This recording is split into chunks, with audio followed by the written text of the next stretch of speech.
स्वाहा तस्सवितुर्वरेण्यं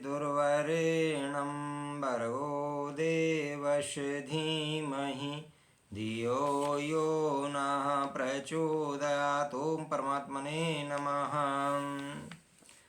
यत्त्वं पश्यसि तत्रैक स्वत्वमेव प्रतिभाससे किं पृथक् भासते स्वर्णात्कटकांगदनूपुरम्। यत् जिसे स्वयं तुम पश्यसि देखते हो तत्र वहाँ एकः एकमात्र स्वयं तुम एव ही प्रतिभास से भास रहे हो, दिख रहे हो।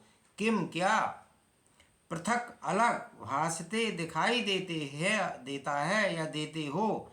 स्वर्णात स्वर्ण से, कटकी कंगन, अंगद वाजुवन, नूपुरम घुंघरू।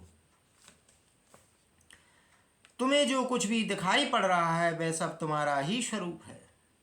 तुम ही उन विभिन्न नाम रूपों में दिखलाई दे रहे हो। क्या सोने से बने कंगन, वाजुवन तथा नूपुर आदि विविध आभूषण स्वर्ण से भिन्न कुछ और भासते हैं, अर्थात क्या उससे अलग होते हैं। अब इस सूत्र में अष्टावक्र दूसरा दृष्टांत देते हैं। लहरों में स्थायित्व नहीं होता है, वे तो उत्पन्न होती हैं और अगले ही पल विनष्ट हो जाती हैं। जीवन का यह रूप नहीं है। एक सामान्य सांसारिक मनुष्य को इसमें स्थायित्व प्रतीत होता है। इसलिए महर्षि अष्टावक्र अब दूसरा उदाहरण या दूसरा दृष्टांत देते हुए कहते हैं कि जैसे कंगन, बाजूबंद तथा घुंघरू की आकृति भिन्न भिन्न होती है, सबको अलग अलग तरह से उपयोग किया जाता है, लेकिन सबको बनाया तो एक ही तत्व से जाता है।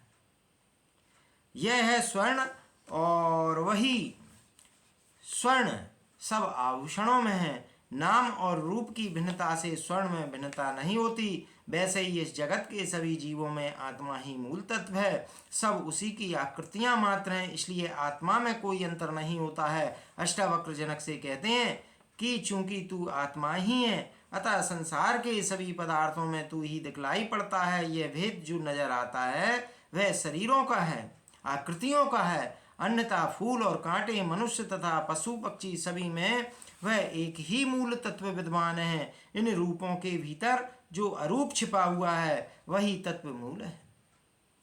ये विभिन्न उसी एक चैतन्य समुद्र की मात्र तरंगें हैं।